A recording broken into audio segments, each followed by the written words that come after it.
Oke teman-teman, perkenalkan nama saya Desri Kambaipu, NIM 2319089. Saya dari kelas A. Saya dari program studi pendidikan biologi Fakultas Ilmu Sosial dari kampus Universitas Kristen Wirawacana Sumba. Di sini saya akan menjelaskan tentang hewan vertebrata, yaitu kelas Aves. Saya memilih tentang burung.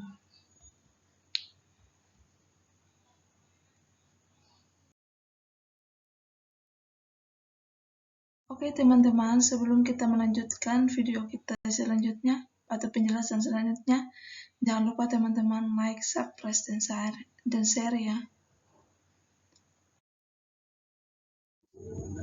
Kelas Aves burung. Dalam kelas Aves ini kita akan membahas tentang empat sistem organ. Yang pertama yaitu sistem pencernaan, kedua sistem pernapasan, yang ketiga sistem ekskresi, yang keempat sistem sirkulasi. Yang pertama, sistem pencernaan. Sistem pencernaan pada burung sangat sederhana agar cepat memperoleh energi dan melakukan sebuah adaptasi pada organ-organ tertentu dalam menurunkan massa tubuh. Ada beberapa sistem organ pencernaan pada burung. Yang pertama itu secara mekanik, yang kedua secara enzimatis, yang ketiga secara biologis. Nah, secara enzimatis itu adalah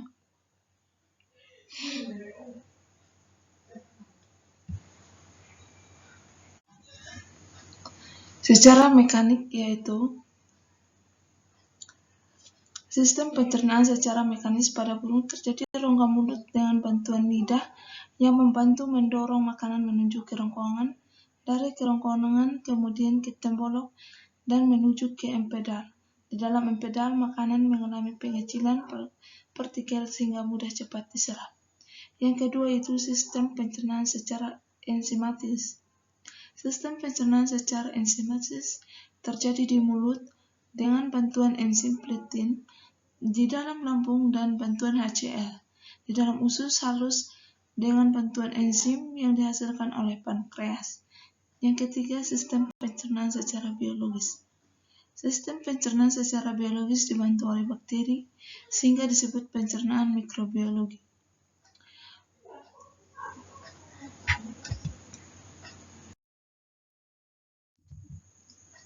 Sistem pencernaan. Ada beberapa sistem pencernaan pada burung. Yang pertama itu paru. Di dalam rongga mulut, makanan akan bercampur dengan salivina atau ludah. Air ludah pada burung berguna sebagai bahan lubrikasi air. Habis ke paru, lanjut ke tembolok. Tembolok ini merupakan makanan akan disimpul untuk sementara waktu dan mengalami proses peredaman oleh cairan yang disekresikan oleh dinding tembolok. Berikut lanjut ke lambung. Di dalam lambung, makanan mengalami pencernaan secara enzimatis dengan bantuan getah lambung. Lambung menghasilkan enzim pepsin, renin, dan asam klorida atau HCl. Terus ke empedal, membantu pelumatan makanan menjadi partikel yang lebih kecil dengan permukaan yang luas hingga mudah untuk penetrasi enzim. Lanjut ke usus halus. Usus halus pada burung tersusun di atas duodenum, jejunum, dan ileum. Di dalam duodenum terjadi proses penyerapan makanan. Terus ke usus besar. Fungsi usus besar ini yaitu untuk mengeluarkan sisa makanan. Dan yang terakhirnya itu sampai di kloaka. Di dalam kloaka ini sisa makanan tidak akan diserap oleh tubuh, didorong oleh usus besar menuju rektum, selanjutnya menuju keluar melalui kloaka. Berikut ada sistem pernapasan pada burung. Sistem pernapasan pada burung ini merupakan proses melalui pengambilan oksigen dan pengudaran karbohidrat hingga pengeluaran energi dalam tubuh. Berikut ini gambar sistem pernapasan pada burung. Yang pertama yaitu ada lubang hidung. Lubang hidung adalah lubang yang terdapat pada pangkal paru di mana berfungsi masuknya udara ke dalam paru-paru. Yang kedua yaitu trakea. Trakea merupakan saluran utama pernapasan burung berupa pipa yang tersusun dari tulang rawan berbentuk cincin yang diselimuti oleh otot-otot polos. Di bagian trakea terdapat siring yang berfungsi untuk menimbulkan suara. Yang ketiga ada paru-paru. Paru-paru pada burung terdiri dari bronkus primer, primer sekunder, dan paru bronkus.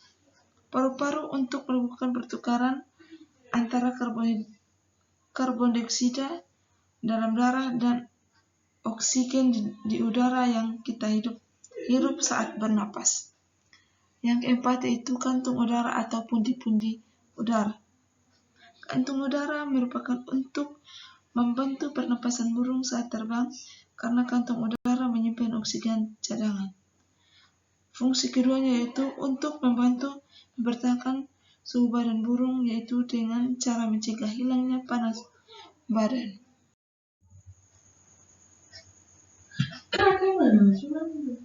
Sistem ekskresi pada burung. Berikut ini ada gambarnya. Dan yang pertama itu ginjal. Burung mempunyai sepasang ginjal berwarna coklat dengan tipe metafonus. Ginjal tipe metafonus memiliki ciri yang tidak bersegmen, tidak memiliki nefron, dan jumlah lebih banyak. Ginjal burung berfungsi untuk mengambil zat-zat sisa dari darah yang berbentuk urin. Saluran ureter bermuara langsung pada kloaka karena ovesnya memang tidak memiliki vesiko urin. Kandung kemih, kloaka merupakan muara dari 3 buah saluran, yakni saluran kotoran, saluran urin, dan saluran reproduksi. Yang kedua yaitu paru-paru. Paru-paru berfungsi untuk mengeluarkan gas CO2 yang merupakan hasil metabolisme sel-sel tubuh. Yang ketiga yaitu kulit. Pada bagian belakang tubuh burung terdapat ekor yang sangat pendek yang disebut dengan urup gium.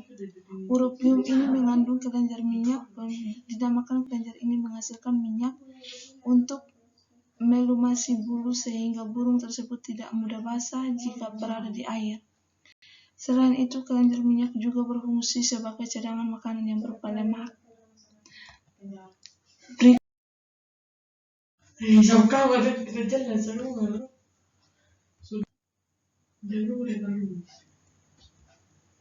Berikut ada sistem peredaran darah pada burung. Itu sistem peredaran darah tertutup dan sistem peredaran terbuka. Berikut ada gambarnya. Ini. Nah, sistem peredaran darah tertutup ini merupakan jantung akan memompa darah secara terus-menerus sehingga tekanan yang didapatkan tetap stabil. Hal ini akan mendorong darah keluar dari lebih kuat dari pembuluh darah dan memasuki organ jantung dengan kecepatan yang tepat, yang baik. Yang kedua yaitu sistem darah peredaran terbuka.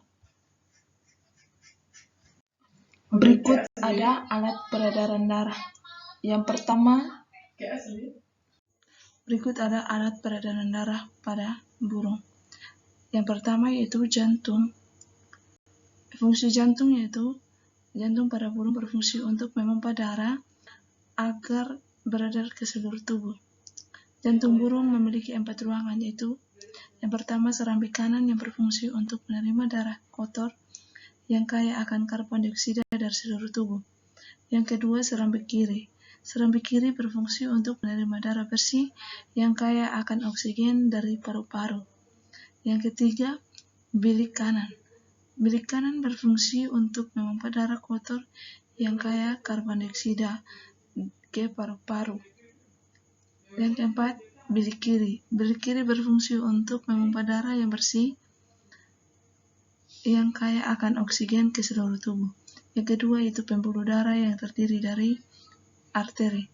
Arteri yaitu pembuluh darah berfungsi untuk membawa darah bersih yang kaya akan oksigen ke seluruh tubuh.